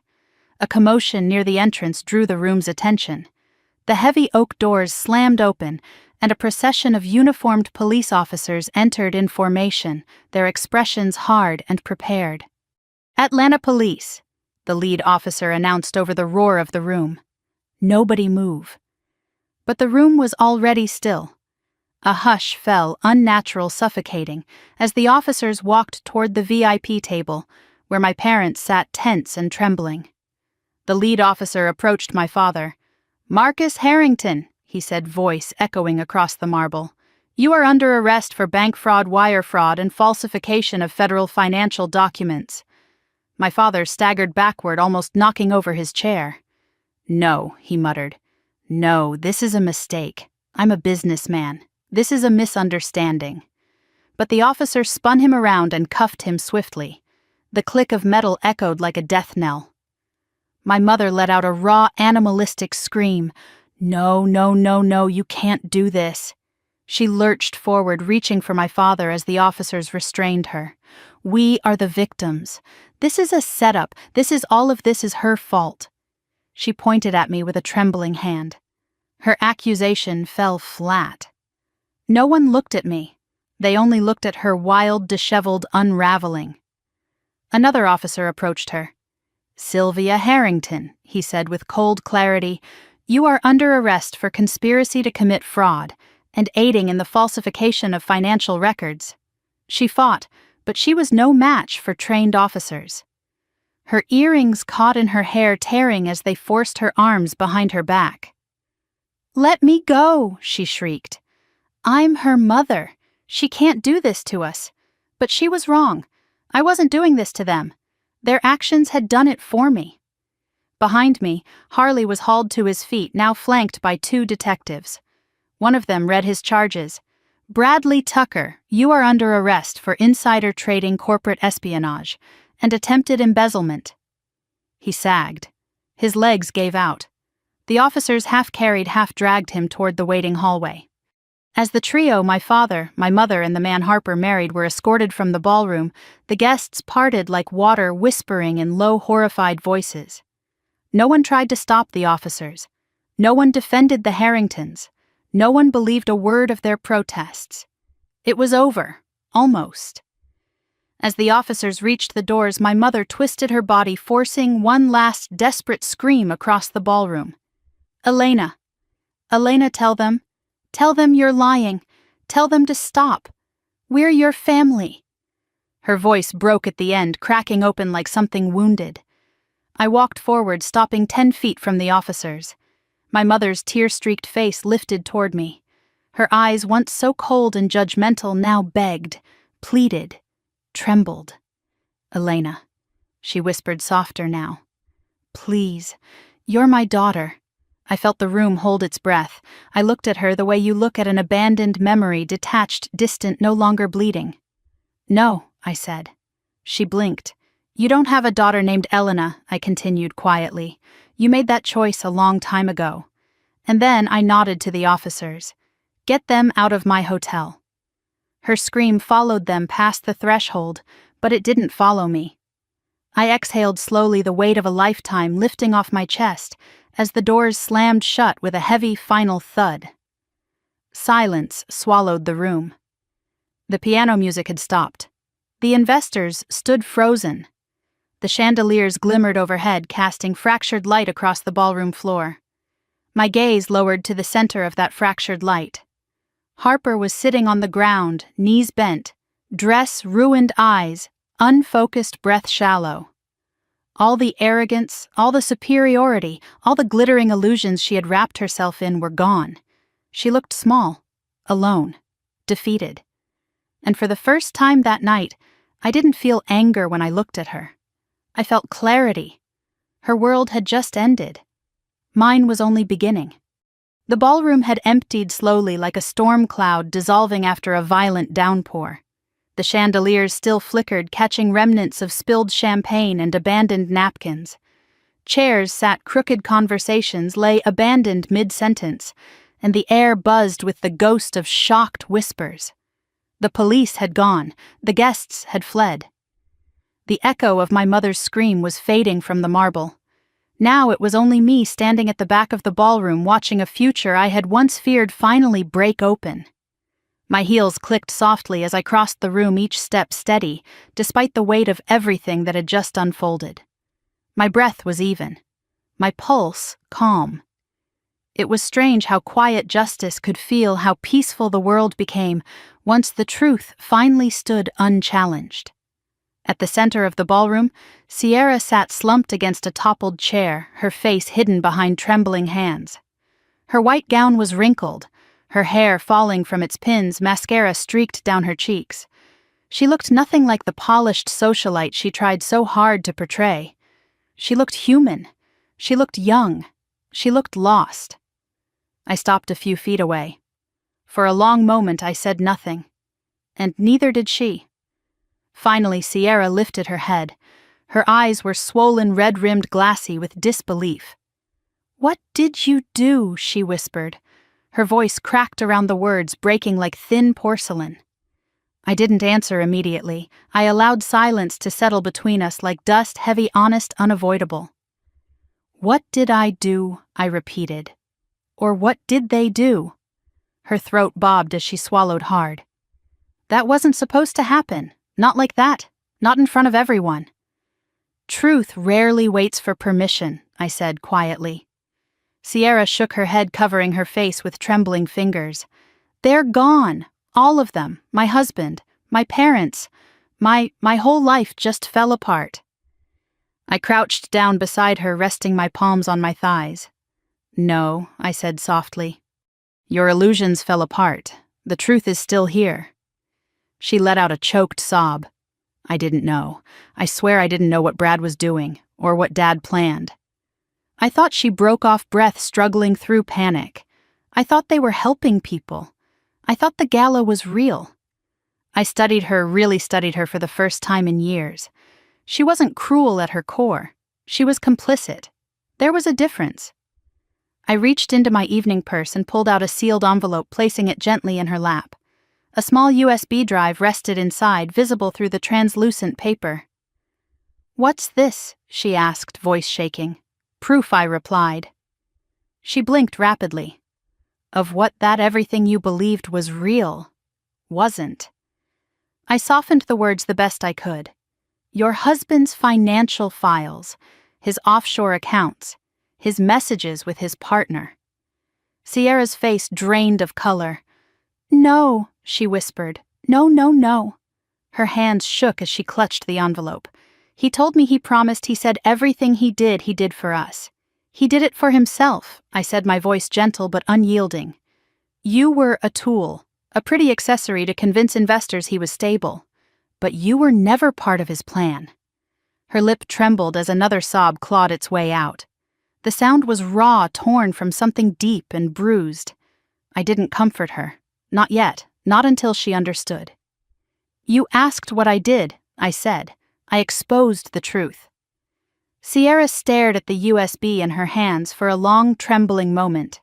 Then she asked the question I knew was coming. "Why didn't you warn me?" My eyes drifted to the shattered crystal on the ground, the overturned champagne flutes, the remnants of a broken evening. "Would you have listened?" I asked. "Or would you have called it jealousy, revenge, bitterness?" She flinched. "I never had space in our family to speak without being mocked." I continued. "Every time I told you something was wrong, you told me I was overreacting. Dramatic, emotional, that father knew best, that mother knew best, that Brad loved you." Sierra covered her mouth, tears slipping through her fingers. "You weren't blind," I said. "You were choosing the version of the world that hurt you the least." She let out a soft, broken moan. "I didn't want to believe any of it. I didn't want to lose everything." "You didn't lose everything," I said quietly. "You lost what was never real." She rested her forehead against her knees. "What am I supposed to do now?" "You start over," I replied. "The same way I did." She let that sink in slowly. Her breathing steadied, though her eyes remained wet. After a long, aching silence, she lifted her head again. "Can you help me?" she whispered. I exhaled. The question wasn't unexpected, but it still struck something inside me. something deep, something old. I reached into my purse again and pulled out a second envelope, this one thicker, heavier. "What's this?" she asked, wiping her cheeks clumsily. "The invoice," I said, "for everything you and our family cost this hotel tonight." Her eyebrows knitted.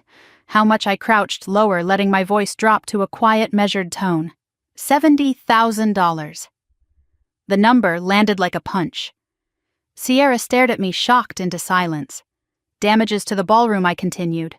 "Security overtime, legal interventions, cancellation fees, staff hazard pay, emergency accounting audits, catering disposal." Her lips parted, but no sound came out. "I settled the bill," I said. She blinked rapidly. Why would you do that for me? For the hotel," I corrected. "For the staff. For the people who deserve protection." She swallowed hard, her voice barely audible. "And what do I owe you $70,000? Her shoulders slumped. I can't pay that. I know," I said. She stared at me in confusion until she saw what I was holding in my other hand. A folded piece of fabric. A navy blue housekeeping uniform. Her eyes widened. "No?" she whispered. "You're kidding." "You start tomorrow morning at 7, I said calmly.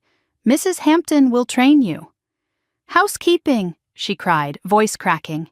"You want me to be a maid, I want you to learn value," I replied. "And gratitude, and humility, and work." Her breath trembled as she stared at the uniform. "That's cruel," she whispered. "No," I said softly. "Cruelty is letting you stay the person you were." She covered her face, shoulders shaking with fresh sobs. But when she spoke again, her voice was different, hoarse, wounded, but no longer defensive. "Will it help me pay the debt?" "Yes." "And when the debt is paid?" "What then?" I paused. "Then you and I talk again," I said. "As sisters. Not as enemies." Something in her expression loosened a thread pulled free from a tightly knotted rope. She nodded slowly, clutching the uniform to her chest. For the first time in a long time, Sierra didn't look entitled. She looked ready. I rose to my feet. "Come find me when you're done crying," I said gently. "There's one more thing you need to see before the night ends." She wiped her eyes with the back of her hand. "What?" "The place where our family finally ends," I said, turning toward the exit. "And where something better begins." Her breath hitched, but she followed. Because despite everything, despite the wreckage, the betrayal, the collapse, this wasn't just the end of the Harringtons. It was the beginning of Sierra's reckoning. And mine. The ballroom was silent when I returned, a strange, echoing stillness, settling over the wreckage of the night before. The light from the chandeliers had dimmed to a soft, golden haze, casting long shadows across overturned chairs and abandoned programs. It looked nothing like the glittering sanctuary it had been just hours ago. Now it resembled the aftermath of a battle, quiet, hollow, and heavy with the residue of truth. I stood just inside the doorway, letting the calm settle into my bones. The chaos was gone, the shouting gone, the police gone. What remained was the kind of silence that allowed everything inside you to catch up, every emotion you'd outrun, every memory you'd stuffed down, every bruise you never tended to. It was over. But the aftermath had only begun. Footsteps echoed behind me. I turned slowly. It was Mr. Archer. He approached with the composed, respectful stride of a man who had weathered storms far worse than tonight's. But something in his posture, slightly softened, slightly humbled, told me this one had shaken even him. "Ms. Brooks," he said quietly, "I've finalized all incident reports. The legal department confirms the hotel is fully protected. None of the Harrington liabilities can touch Helios Tower or your ownership." I nodded once, letting relief filter through me in slow, careful breaths. "What about the staff?" I asked. "No one was harmed during the arrests." "Only shaken," he replied. "But your intervention with Mrs. Lively earlier today, it meant more to them than you realize." A gentle pause. "Then you were extraordinary tonight." I didn't respond. Praise still sat strangely on my shoulders, as though it belonged to someone else, someone stronger, someone whole. Mr. Archer hesitated, then stepped closer. "You should know," he said softly. Several staff members asked if they could thank you personally. One server said she'd worked here for 12 years and never once felt seen by ownership until now. My throat tightened. I stared at the ballroom floor, tracing the faint reflection of the chandeliers on the polished marble. Maybe someday, I murmured, but not tonight. He nodded with understanding. "Your privacy is already being handled," he said. "Security is discreetly correcting any whispers about your identity. No one outside this hotel will hear a version of tonight's events that you did not authorize." Another nod. "Thank you, Archer." He bowed his head slightly, then excused himself, leaving me alone once more in the hollowed-out grandeur of the ballroom. I moved deeper into the room, running my fingers along the back of a chair that had been knocked over during the chaos. A reminder of what broken power looked like. But as I surveyed the damage, a voice drifted from behind me. "You really did it." I turned. Sierra stood in the doorway, changed out of her ruined gown into simple hotel loungewear sweatpants and oversized t-shirt, hair pulled back into a messy bun. She looked small, stripped of vanity and armor. But her eyes were clearer than they'd been in years. She stepped toward me cautiously, as though approaching a wild animal that might bolt. "I didn't think you would," she said. "I didn't think you had it in you." "I didn't," I replied. "Not before." She stopped in front of me, her gaze sweeping the room, absorbing the destruction. Her voice wavered. "Harley, Mom, Dad, all gone, just like that. They made choices," I said. "Tonight those choices met consequences." Sierra let out a shaky breath. Do you think they'll go to prison?" "Yes." She flinched. We stood in silence for several seconds, the weight of everything unsaid pressing down on both of us. Then she whispered, "What happens to us now?" "You tell me," I said. Her head snapped toward me. You asked for help," I reminded her. "I'm offering it, but I won't drag you anywhere you don't choose to go." She swallowed hard. "I don't know where to go." "You start where everyone starts," I said, "with the truth." She lowered her gaze to her hands. "I don't think I know who I am without them." "You're about to learn." She blinked back another wave of tears. "And what about you? Do you feel free now?" I let the question sit inside me for a moment, letting it echo, letting it roll through old rooms in my mind, where younger versions of myself still hid, terrified and small. "Freedom isn't a moment," I finally said. "It's a choice you make over and over again." Sierra studied me like she was seeing me for the first time, not the sister she mocked, not the daughter she dismissed, not the shadow she ignored. The woman standing in front of her. "Are you going to disappear again?" she asked. "No." "Then what are you going to do? Rebuild?" Her breath caught. "Our house. Our lives," I corrected gently. Just then, Archer reappeared at the doorway. "Ms. Brooks, he said there's something you should see downstairs." "What is it?" "A foreclosure notification just went public. The Harrington estate auction is scheduled for 9:30 this morning." I exhaled once, slow and measured. "Make preparations," I said. "For what?" I met his gaze. "To buy it." Sierra's eyes widened. "You're buying our house?" "Not a house," I said. "A symbol." Her breath trembled. "Let me come with you." I stared at her, searching her face. "Why?" She swallowed hard before answering. "Because I want to see where the lies started. And where they end." I nodded. "Get your coat," I said. "It's going to be a long morning." The drive to the foreclosure office was quiet, the early morning sunlight cutting through the tinted windows like a knife. Sierra stared out at the passing city, lost in whatever memories clung to her like old perfume. When we arrived, the room was already full: investors, brokers, curious onlookers. The Harrington name still drew attention even in disgrace. Sierra hovered behind me, small and pale. When the auctioneer called for opening bids, silence fell. Opening at 1 million. A murmur rippled through the room. I raised my paddle. 1,000,000, I said calmly. No one challenged me. Not one person in that crowded room wanted to touch the Harrington curse. Sold, the auctioneer declared. Just like that, the house that once exiled me became mine. Sierra let out a fragile, broken sound, half shock, half grief. She pressed her trembling fingers to her lips. I didn't touch her. Not yet. We drove to the estate in silence.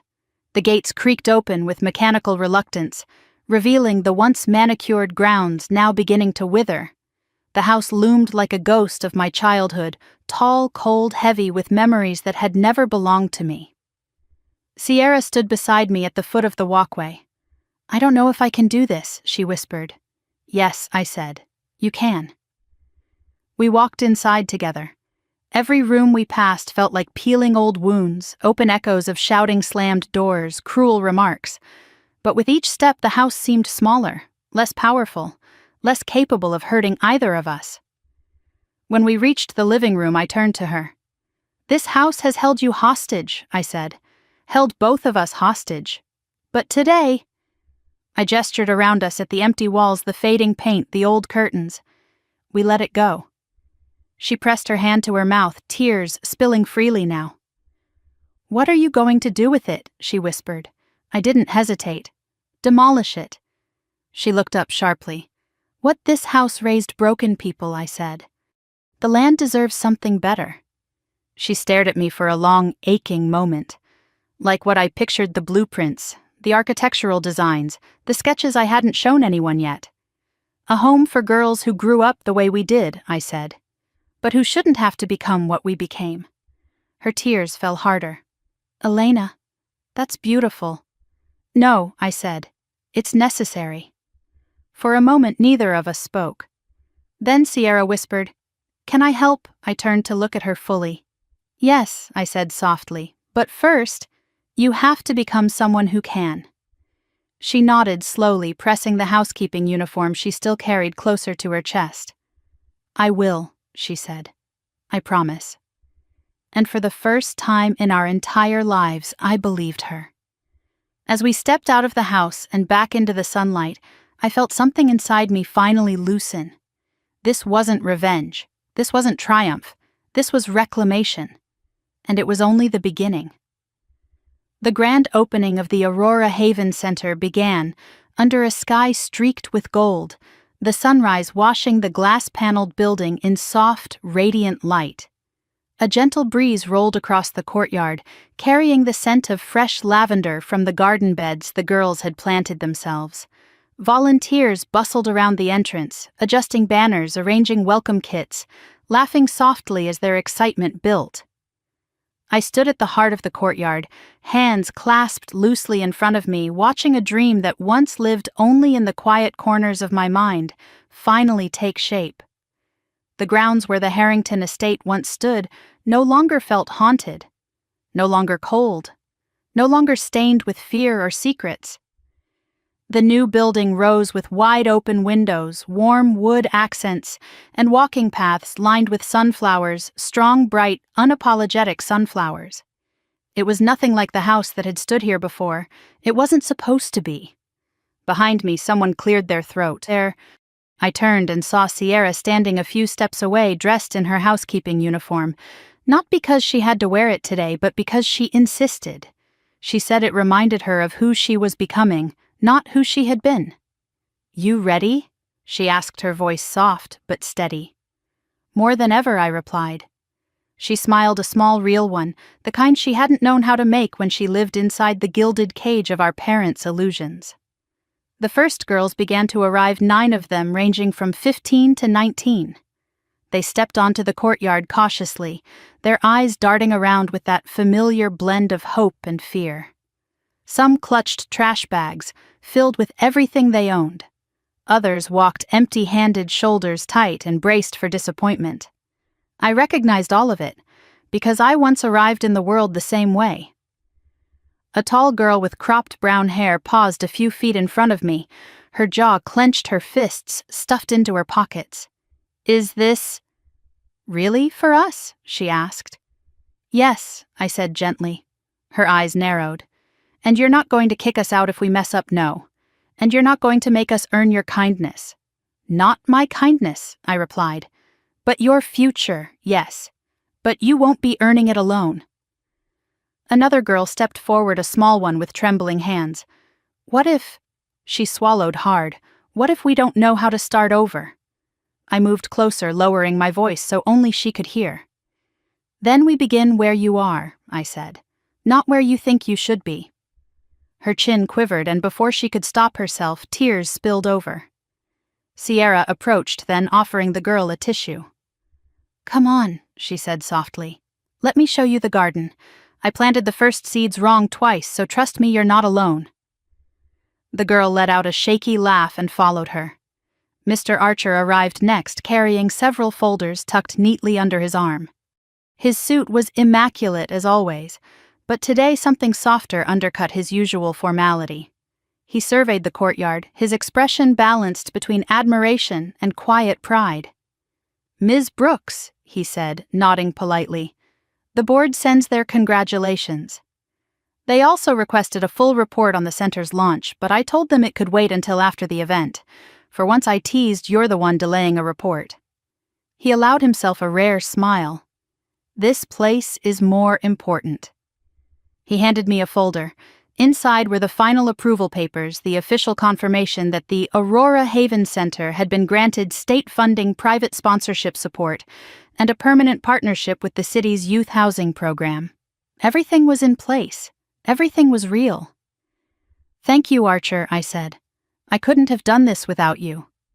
You did the impossible, he replied. I only stood beside you while you moved mountains. A voice called out from behind us. All right, ladies and gentlemen, gather around. One of the volunteers ushered everyone toward the ribbon stretched across the entrance. The crowd was small, a few donors, a handful of staff, the new residents, and the people who had witnessed the unraveling and rebuilding of this legacy. A long silver ribbon shimmered in the sunlight. I took the ceremonial scissors from the volunteer's hand. Sierra stepped beside me. Archer stood on my other side. The girls formed a semicircle around us, some fidgeting, some whispering, some clasping their hands, as though afraid the moment might slip away. I raised the scissors. But before I cut, I spoke. Today, I said, my voice carrying across the courtyard, we turn pain into purpose. We turn endings into beginnings, and we turn a place of fear into a home built on love, respect, and possibility. The girls straightened. Sierra wiped her eyes. And to every one of you standing here, I continued, you are not broken. You are not burdens. You are not mistakes. You are survivors, and you deserve to rise. I cut the ribbon. The crowd erupted into applause. The girls stepped inside first, their eyes wide as they explored the warm hallways filled with sunlight murals painted by volunteers and bedrooms designed to feel like sanctuary instead of punishment. Staff guided them toward the welcome area, laughter beginning to bloom where silence had once lived. Sierra lingered beside me.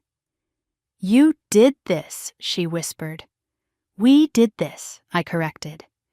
She hesitated before asking a question that felt like the final test of the woman she was becoming. Will you ever forgive them? The wind stirred the ribbon fragments at our feet.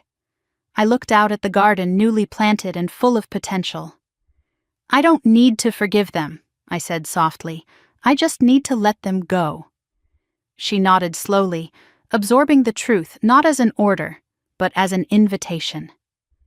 We stood there together, watching a life begin in a place where another life had ended.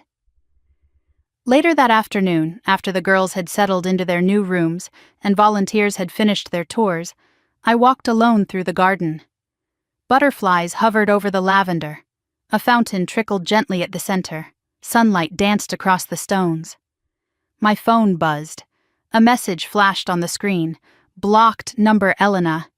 Please, it's Mom. I need money, just a little. Answer me, please. I stared at it for a moment, not with anger, not with longing, just with quiet clarity. Then I deleted it. No hesitation, no ache, just release. I slipped my phone back into my pocket and continued walking among the flowers, feeling the weight of the past lift with every step. A soft breeze brushed against my cheek, warm and steady. A new beginning, a real one. And maybe for the first time I felt entirely, solidly, beautifully whole. If you've ever rebuilt